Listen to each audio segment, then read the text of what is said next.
నూనె కాగిపోయింది కదండి, ఉల్లిపాయ ముక్కలు వేసేస్తున్నానండి.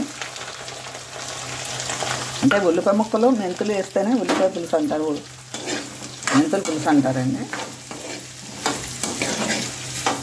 ఉల్లి చేసిన మేలు తల్లి చేయదు అంటారు కదా, ఉల్లిపాయ మెంతులు వేస్తే సర్వ్ చేస్తుంది తొందరగా అనేసి.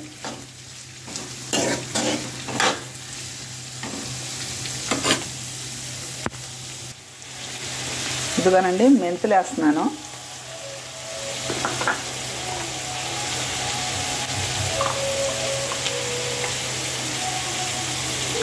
తర్వాత జీలకర్ర వేస్తున్నానండి.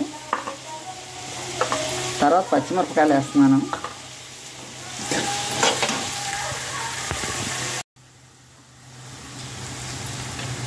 ఇదిగోనండి ఉల్లిపాయ ముక్కలు మెంతులు అవన్నీ వేసాయి కదండి, టమాటాలు వేస్తున్నాను.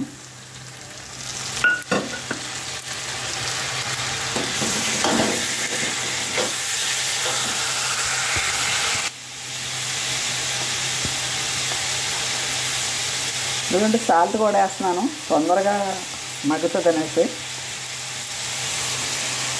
సరిపడంతా.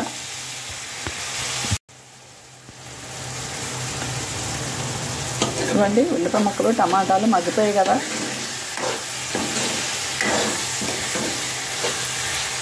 ఇప్పుడు కారం వేస్తున్నానండి. ఒక స్పూన్ వేస్తున్నానండి.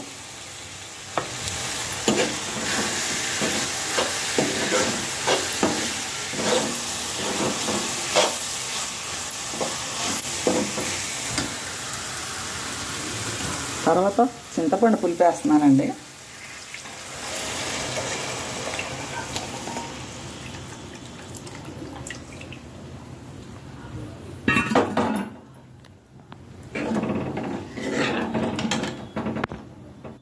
ఇదిగోనండి మెంతుల పులుసు రెడీ. చాలా టేస్ట్గా ఉందండి, కానీ తొందరగా ఎండాకాలంలో సలవ చేస్తుంది అనేసి దీన్ని పెద్దవాళ్ళు చేస్తుంటారు. మీకు నచ్చితే ఒక లైక్ కొట్టండి.